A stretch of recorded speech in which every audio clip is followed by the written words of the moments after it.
كتاب الله دستوري وخير الخلق أسوتنا بسنته انجلى نوري.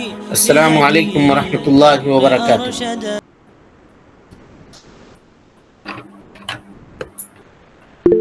ان الحمد للہ نحمده ونستعینه ونستغفره ونعوذ باللہ من شرور انفسنا ومن سیئات اعمالنا، من يهده اللہ فلا مضل له ومن يضلل فلا هادی له، واشهد ان لا الہ الا اللہ وحدہ لا شریک له، واشهد ان محمدا عبده ورسوله، اما بعد فان خیر الحدیث کتاب اللہ وخیر الهدی هدی محمد صلی اللہ علیہ وسلم، وشر الامور محدثاتها وكل محدثة بدعة وكل بدعة ضلالة وكل ضلالة في النار۔ محترم حاضرین، سامعین و سامعات، ناظرین و ناظرات، بلوغ المرام کتاب الجامع باب الزہد والورع کی پہلی حدیث میں آپ تمام حضرات کا خیر مقدم ہے۔ اللہ رب العالمین ہم سب کو علم نافع سیکھنے، اس کے مطابق عمل کرنے کی توفیق نصیب فرمائے، اور اس راستے میں آنے والی مصیبتوں کے اوپر صبر عطا فرمائے۔ اللہ کے فضل اور اس کی توفیق سے آپ کے سامنے حضرت نعمان ابن بشیر رضی اللہ تعالی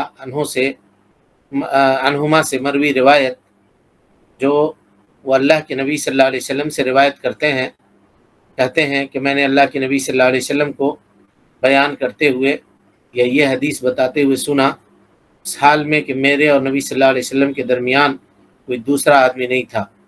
نبی صلی اللہ علیہ وسلم نے کہا ان الحلال بین والحرام بین، حلال واضح ہے، حرام واضح ہے، وبینہما مشتبہات لا یعلمہن کثیر من الناس، اور اس کے درمیان کچھ متشابہ چیزیں ہیں، یعنی جس کا حلال ہونا یا جس کا حرام ہونا دلیلوں کی بنیاد کے اوپر واضح نہیں ہے۔ اور یہ امر جو ہے، یہ معاملہ جو ہے نسبی ہے، ہو سکتا ہے کسی کو وہ چیز واضح ہو اور کسی کے پاس وہ چیز واضح نہیں ہو۔ جو اہل علم ہیں وہ مسئلے کے حکم کو جانتے ہوں گے، اور جو اہل علم نہیں ہیں یا طلاب علم ہیں ہے نا، ان کے پاس ہو سکتا ہے وہ مسئلہ متشابہ ہو، تو یہ چیزیں ہو سکتی ہیں۔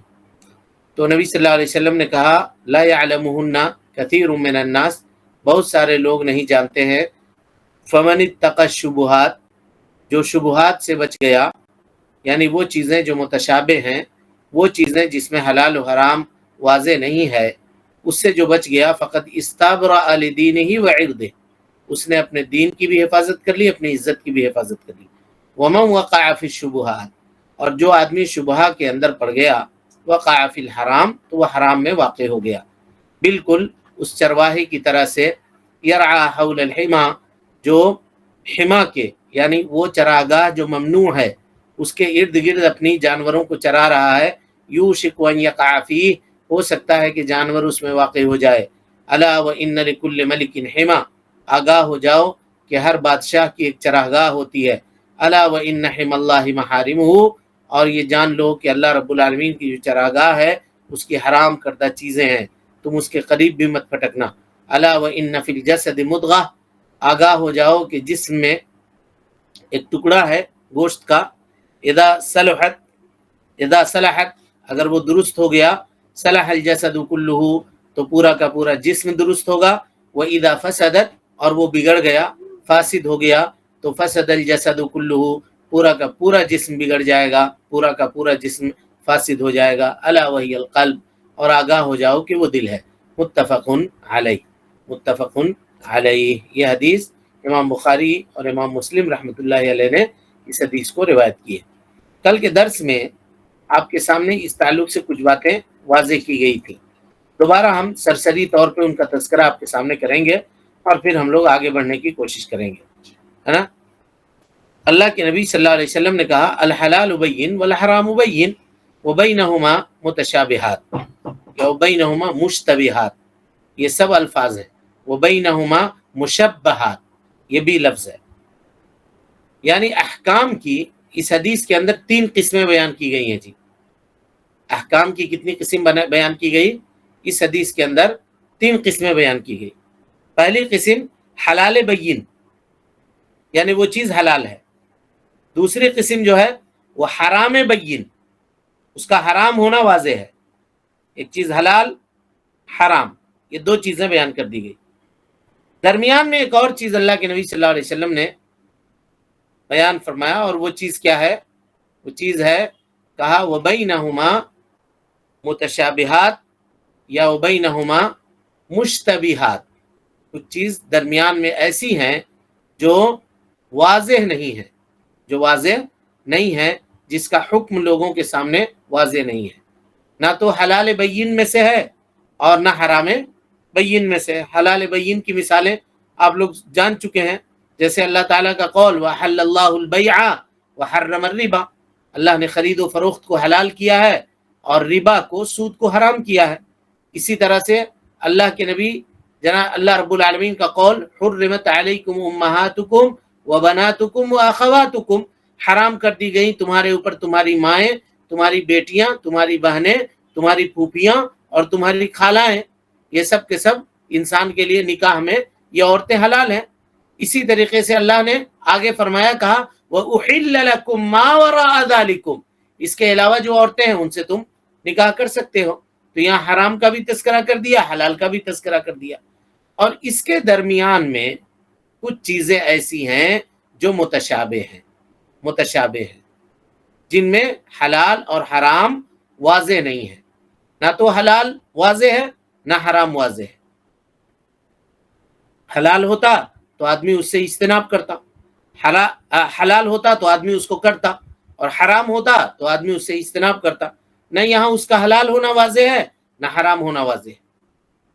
وہ کیا اسباب ہیں جی؟ وہ کیا اسباب ہیں جو کسی چیز کو متشابہ کے اندر داخل کرتی ہیں؟ یعنی حکموں میں متشابہت یا حکم کے اندر یا کسی بھی حکم کے متشابہ ہونے کے اسباب کیا ہیں؟ اس کے اسباب کیا ہیں؟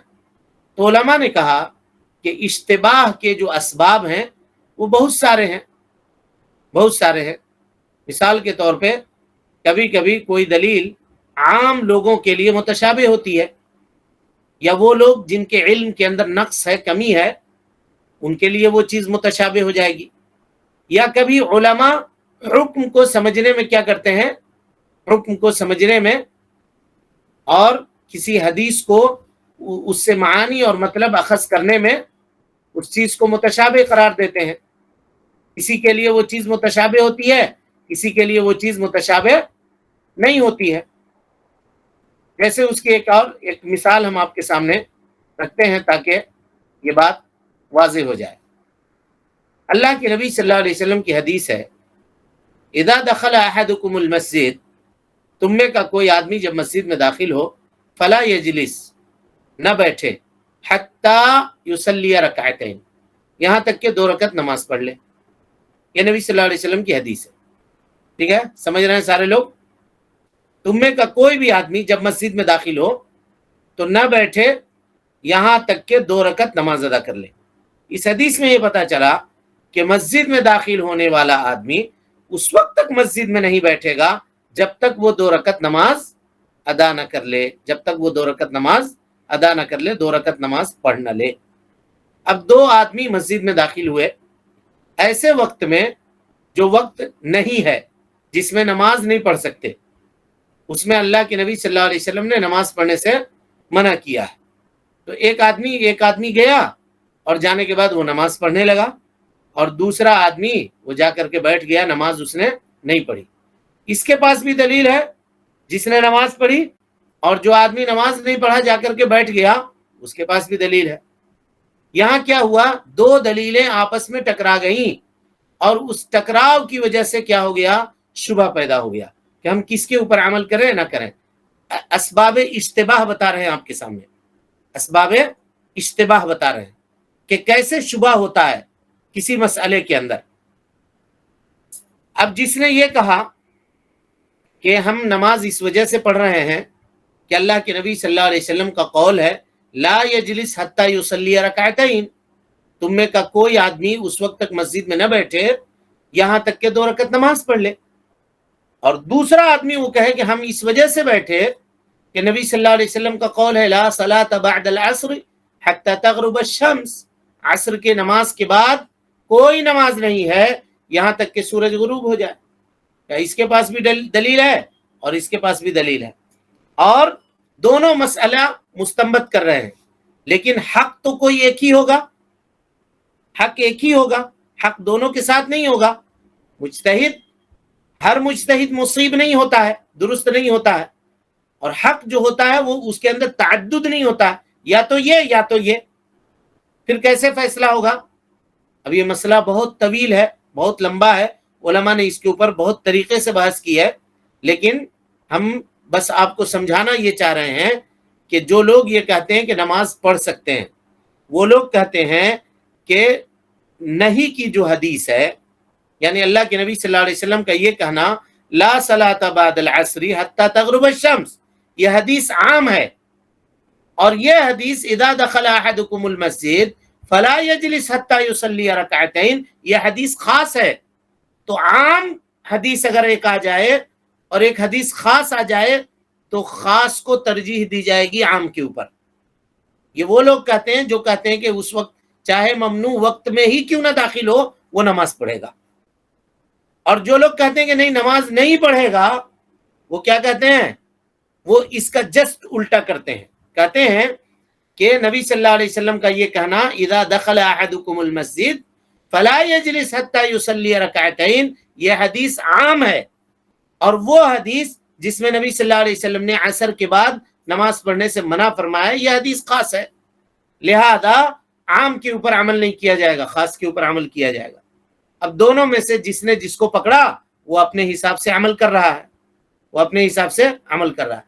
کچھ تیسرے لوگ آ گئے، انہوں نے یہ کہا کہ دیکھو اس چکر میں نہ پڑو، انہوں نے اس کو شبہ مانا، اور شبہ مان کر کے کیا کہا؟ اصل ہم یہی بتانا چاہ رہے ہیں، کہا کہ دیکھو جی عصر کے بعد مسجد میں جاؤ ہی نہیں تاکہ اس مسئلے میں تم کو پڑھنے کی ضرورت ہی نہ پڑے۔ وہ اوقات جو ممنوع ہیں ان اوقات میں مسجد میں جیبے مت کرو، اگر نہیں جاؤ گے تو یہ متشابہ چیز سے بچ جاؤ گے تاکہ تم حرج اور مشقت کے اندر نہ پڑو۔ اور اسی طرح سے کچھ لوگوں نے کہا کہ اچھا ٹھیک ہے، اگر تم کو جانے کی ضرورت بھی پڑ گئی تو کھڑے رہو، بیٹھو نہیں، کھڑے رہو۔ اور بعض لوگوں نے کہا کہ اگر تم جاتے ہو مسجد میں تو بیٹھو نہیں، لیٹ سکتے ہو، کیونکہ نبی صلی اللہ علیہ وسلم نے بیٹھنے سے منع کیا، لیٹنے سے منع نہیں کیا، تاکہ تم نص کی مخالفت نہ کرو۔ اب اس میں کیا صحیح ہے کیا غلط ہے اس کو اپنے مقام کے اوپر رہنے دیجئے۔ یہاں پر ہم صرف مثال آپ کو دے رہے تھے کہ کوئی چیز متشابہ کیسے ہوتی ہے، کوئی چیز متشابہ کیسے ہوتی ہے، اس کا سبب بتا رہے ہیں ہم آپ کے سامنے۔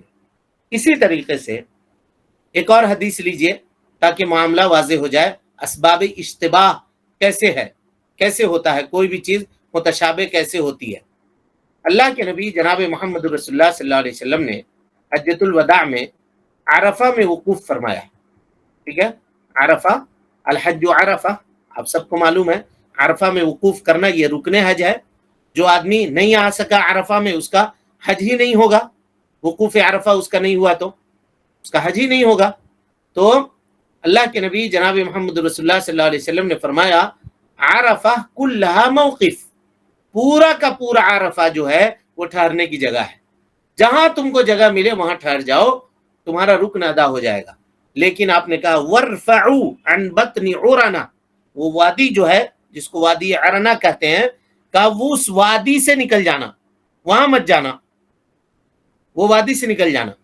اب علماء نے یہ سمجھا کہ یہ مقام عرنہ جو ہے عرفہ کے اندر وہ عرفہ میں داخل نہیں ہے، کوئی آدمی اگر وہاں رہے گا تو اس کا عرفہ کا وقوف ادا نہیں ہوگا، یہ عام جمہور علماء کہتے ہیں۔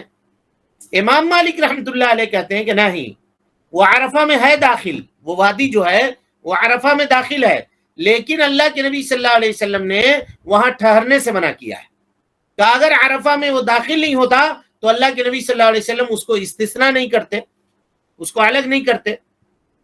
تو اب آپ غور کیجئے، کوئی آدمی یہ کہے کہ دیکھو اتنے بڑے عالم ہیں امام مالک رحمۃ اللہ علیہ، اور اتنا سنت کے بارے میں ان کے پاس جانکاری ہے اور اتنا فہم دقیق رکھتے ہیں وہ اپنے سنت کے بارے میں، اور کس طرح سے وہ ایسی بات کر سکتے ہیں؟ اس کا مطلب یہ ہے کہ یہ کوئی نہ کوئی دلیل ان کے پاس ہوگی، بس یہاں پر انسان کو کیا ہو جائے گا؟ شبہہ پیدا ہو جائے گا، شبہہ پیدا ہو جائے گا کہ وہ اس کے اوپر عمل کرے یا اس کے اوپر عمل کرے، اس کے اوپر عمل کرے یا اس کے اوپر عمل کرے۔ تو یہ اسباب اشتباہ ہے۔ کبھی کبھی شبہہ کیسے پیدا ہوتا ہے جی؟ شبہہ پیدا ہوتا ہے علم نہ ہونے کی وجہ سے۔ آدمی کے پاس علم نہیں ہے، مثال کے طور پہ ایک آدمی اس کو 100 حدیثیں یاد ہے، ایک مثال دے رہا ہوں، اس کے مقابلے میں ایک دوسرا آدمی جو ہے جس کو 1,00,000 حدیثیں یاد ہے، تو دونوں میں سب سے زیادہ علم والا کون ہوا؟ جس کو 1,00,000 حدیث یاد ہے، ظاہر سی بات ہے۔ جس کو 1,000 حدیث یاد ہے وہ 100 حدیث والے سے زیادہ جانکار ہے۔ تو ہو سکتا ہے کچھ چیزیں جو 100 حدیثیں یاد کرنے والے آدمی کو نہ سمجھ میں آئے، 1,000 یا 1,00,000 حدیثیں جس کے پاس ہے وہ حکم کو اچھی طرح سے جانتا ہو۔ تو لا علمی کے بنیاد پر کبھی کبھی مسائل کے اندر شبہ پیدا ہوتا ہے۔ اسی طریقے سے حدیث تو آدمی کو خوب یاد ہے لیکن فہم نہیں ہے اس کو، حدیث کو کیسے استنباط کریں گے، حدیث سے کیسے مسائل نکالیں گے، مسائل کے اوپر اس کو کیسے دلیل اس کی فٹ کریں گے، یہ اس کو طریقہ نہیں معلوم ہے۔ تو بہت ساری حدیثیں یاد کرنے کے باوجود بھی وہ آدمی کبھی کبھی متشابہ کے اندر پڑ سکتا ہے، جس کو اللہ رب العالمین نے علم عطا کیا ہے، اور اسی طریقے سے جس کو اللہ رب العالمین نے فہم عطا کیا ہے، جس کو اللہ رب العالمین نے نیت صادق عطا کی ہے، اور جس کو اللہ رب العالمین نے نصوص کی اتباع اور پیروی کی توفیق عطا فرمائی ہے، تو اس آدمی کے سامنے یہ چیزیں آسان ہو جاتی ہیں۔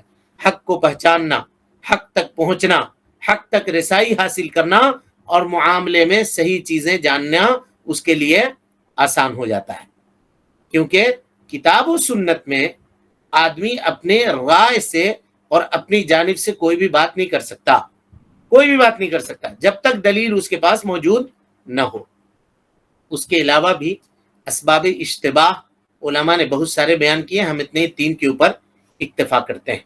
نبی صلی اللہ علیہ وسلم نے فرمایا وَبَيْنَهُمَا مُشْتَبِهَاتٌ لَا يَعْلَمُهَا كَثِيرٌ مِّنَ النَّاسِ، کہ بہت حلال کے درمیان، حلال بین کے درمیان اور حرام بین کے درمیان کچھ چیزیں ایسی ہیں جو متشابہات میں سے ہیں اور جس کو بہت سارے لوگ نہیں جانتے ہیں۔ تو نہیں جانتے ہیں تو انسان کا موقف اور انسان کا عمل کیا ہونا چاہیے ان متشابہات کے تعلق سے؟ یہ اصل سوال ہے۔ تو اللہ کے نبی صلی اللہ علیہ وسلم نے ہماری اور آپ کی رہنمائی کر دی۔ کیا رہنمائی کی؟ دیکھیے، کہا فَمَنِ اتَّقَى الشُّبُهَاتِ، جو آدمی ان متشابہات سے بچ گیا، اسْتَبْرَأَ لِدِينِهِ، اس نے کیا کیا؟ اپنے دین کو بچا لیا، وَعِرْضِهِ، اور اپنی عزت کو بھی بچا لیا۔ دین کو کیسے بچایا؟ کہ اس کا دین صحیح سالم رہا اللہ رب العالمین کے پاس، اور اس کی عزت کیسے محفوظ رہی؟ تو لوگوں کے سامنے اس کی عزت محفوظ رہی، کیونکہ وہ اگر متشابہ چیزوں کے اندر پڑے گا تو لوگ اس کے بارے میں گفتگو کریں گے، دیکھو اس کے پاس احتیاط نہیں ہے یہ آدمی۔ اب ظاہر سی بات ہے متشابہ معاملہ ہے، کچھ لوگ اس کو حرام بھی سمجھ رہے ہیں، تو اب کہیں گے کہ دیکھو یہ حرام کام کر رہا ہے، یہ بھی کہہ سکتے ہیں۔ لیکن اب یہاں پر سوال یہ ہے کہ کیا یہ حکم شرعی ہوگی کہ آدمی اپنی عزت کو بچانے کے لیے متشابہ کو چھوڑ دے؟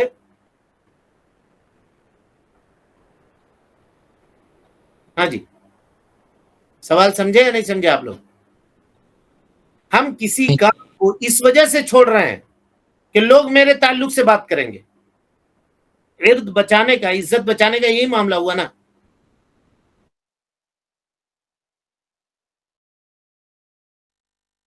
فلانا کے پاس احتیاط نہیں ہے، وہ دین میں سمجھ نہیں رکھتا ہے، ہاں، دین کو بچانے کے لیے تو ٹھیک ہے، استبرأ لدینہ، اس کا معاملہ اللہ کے تعلق، اللہ کے سامنے ہے۔ عرض کا تعلق، کیونکہ کیا عزت کا جو معاملہ ہے وہ لوگوں سے متعلق ہے، کہ آپ کی عزت اس وقت بچے گی جب آپ متشابہ سے بچے، کیونکہ اگر آپ نہیں بچ رہے ہیں متشابہ سے، لوگ آپ کے تعلق سے الٹی سیدھی باتیں کریں گے۔ یہ مطلب ہوا. محفلوں کے اندر آپ کا تذکرہ ہوگا، فلاں احتیاط کرنے والا نہیں ہے، فلاں دین کو سمجھنے والا نہیں ہے، اس کو چاہیے تھا کہ یہ کام نہ کرے. اس اشکال کا کیا جواب ہوگا؟ تو علماء نے اس اشکال کا بھی جواب دیا ہے. جی غور سے سنیے. کہ اگر آپ متشابہ سے نہیں بچتے ہیں تو گویا آپ لوگوں کو آپ گنہگار کر رہے ہیں. کیسے آپ گنہگار کر رہے ہیں؟ کہ لوگوں کی فطرت یہ ہے کہ وہ کسی کے تعلق سے بات کرتے ہیں، اور آپ یہ جو کام کر رہے ہیں گویا کہ آپ لوگوں کو موقع دے رہے ہیں کہ وہ آپ کے تعلق سے بات کریں. اور ہو سکتا ہے جب وہ آپ کے تعلق سے بات کریں گے تو آپ کو دل میں تکلیف پہنچے گی، آپ کو پریشانی ہوگی. کون آدمی چاہتا ہے کہ اس کا نام لوگ اچھائی سے نہ لیں، اس کے بارے میں بری بات کریں، یا اس کو اپنی محفلوں کا ٹاپک بنائیں اور اس کے تعلق سے اس کی باتیں کی جائیں؟ کوئی بھی پسند نہیں کرتا. تو تم نے کیوں موقع دیا کسی کو کہ وہ تمہارے بارے میں بات کرے؟ تم اپنی عزت بچا لے جاتے، نہ کرتے وہ کام، اس کام کو ترک کر دیتے، اس کام کو چھوڑ دیتے. سمجھ میں آ رہی بات؟ یہ معاملہ ہے. لیکن یہاں پہ غور کیجئے گا، اگر آپ کے سامنے وہ متشابہ چیز ہے لیکن اس کا حلال ہونا واضح ہے دلیل کی روشنی میں، تو ایسی صورت میں اگر پوری دنیا بھی آپ کا نام لے کر کے برا بھلا کہتی ہے تو آپ کو کرنا ہے، ان کے چکر میں پڑ کر کے اس کو چھوڑنا نہیں ہے. سمجھ ہماری بات کہ نہیں آ رہی ہے؟ جب تک متشابہ ہے اس وقت تک یہ معاملہ ہے. لیکن اگر دلائل آپ کے سامنے آ گئے اور آپ کے سامنے اس بات کی وضاحت ہو گئی، شرح صدر ہو گیا اس مسئلے میں کہ بھائی دیکھو اس میں یہ چیز جائز ہے، اگر حرام ہے مسئلہ تو چلیے اس کے طرف ہم پلٹ کے بھی نہیں دیکھیں گے. لیکن دلائل کی روشنی میں یہ بات واضح ہو گئی کہ نہیں یہ کام کرنا حلال ہے.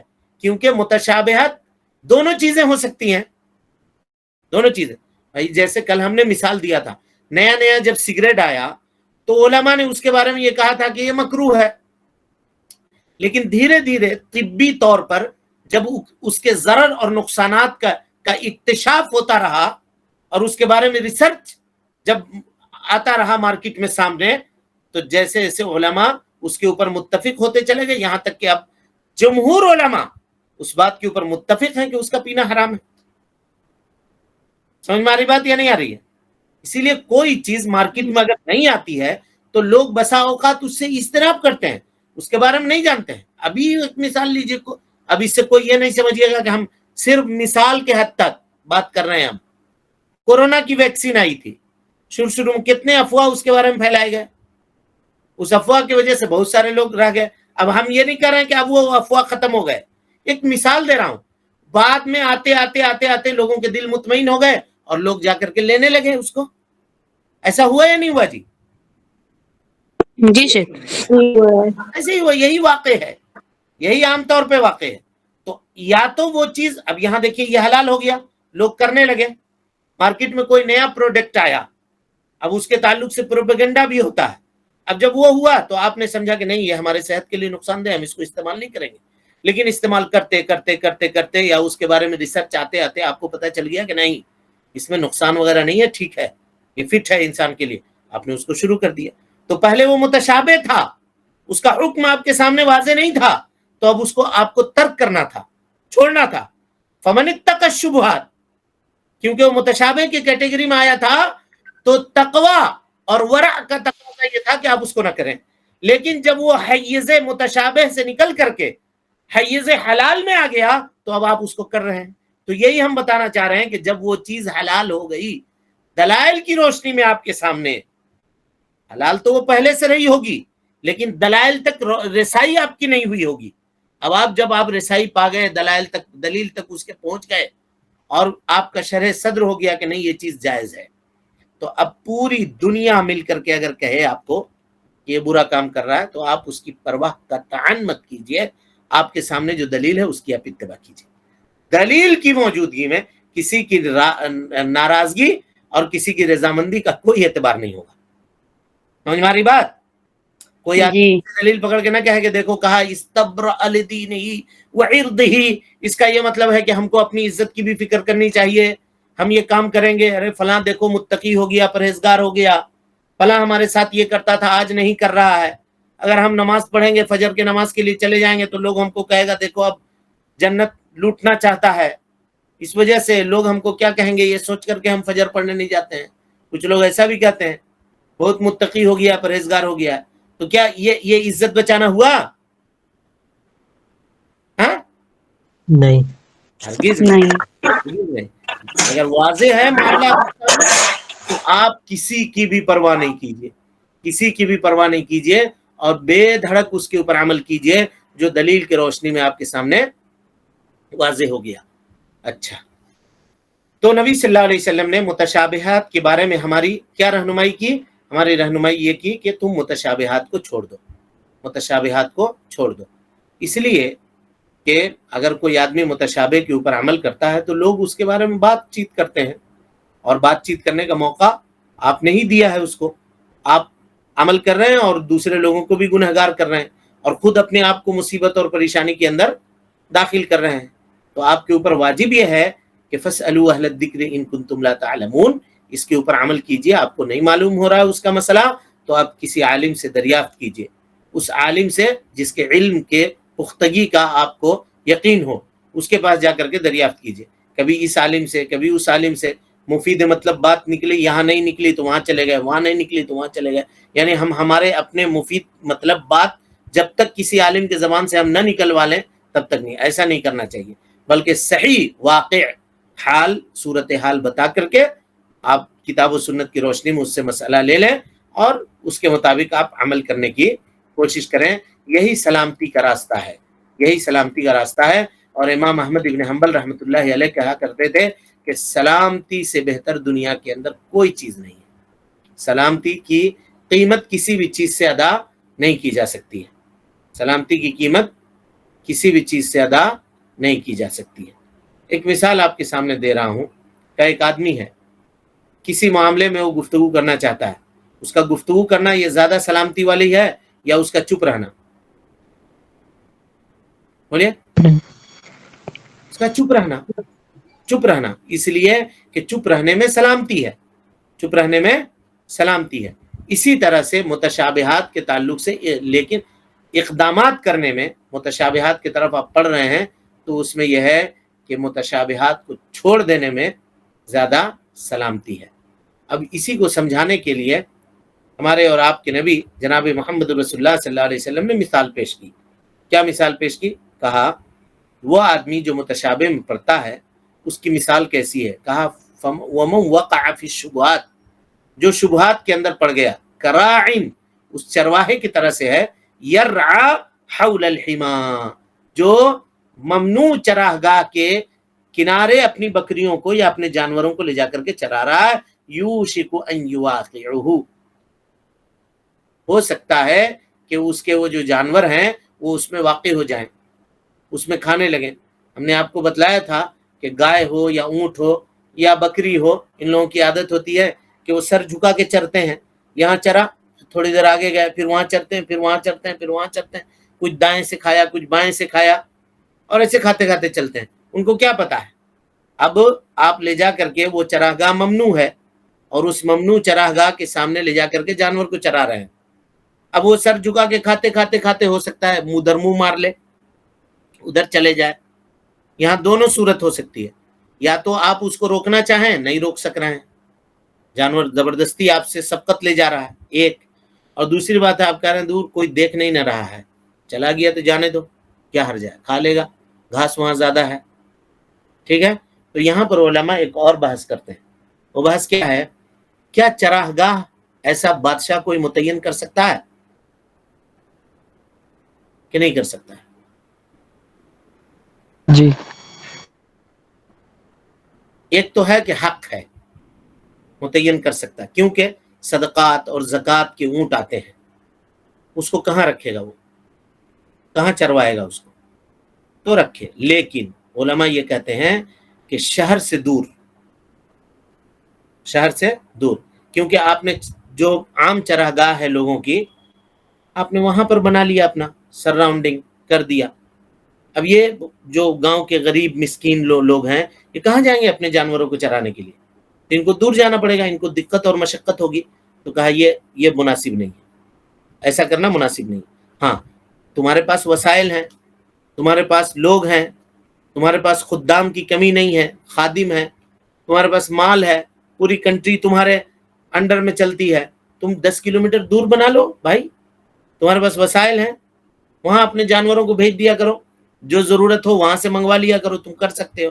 لیکن یہ غریب اگر جائے گا 10 کلومیٹر دور جانور کو چرانے کے لیے تو وہ چرائے گا کب؟ جانور کو لے کے آئے گا کب؟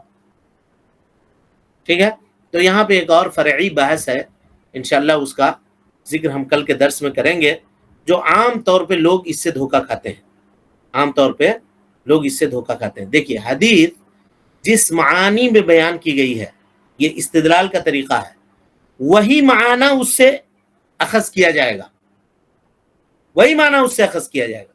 آپ اگر دوسرا معنی اس سے لیجئے گا تو پھر کیا ہو جائیے گا؟ آپ ٹریک سے ہٹ جائیے گا، اور استدلال کا وہ طریقہ نہیں ہے۔ اور یہ کیسے ہوگا، یہ انشاءاللہ پھر ہم کل کے درس میں آپ کے سامنے واضح کریں گے۔ اللہ رب العالمین سے دعا ہے کہ اللہ تعالی ہمیں اور آپ کو حسن عمل کی توفیق دے۔ رب العالمین ہم سب کی اصلاح فرمائے، نیکیوں کو قبول کرے، سیئات سے درگزر فرمائے، جب تک زندہ رکھے، دین اسلام پہ زندہ رکھے، اور جب اٹھائے ایمان پہ اٹھائے۔ آمین واخر دعوانا ان الحمدللہ رب العالمین۔ جی کوئی سوال ہے کسی کے پاس؟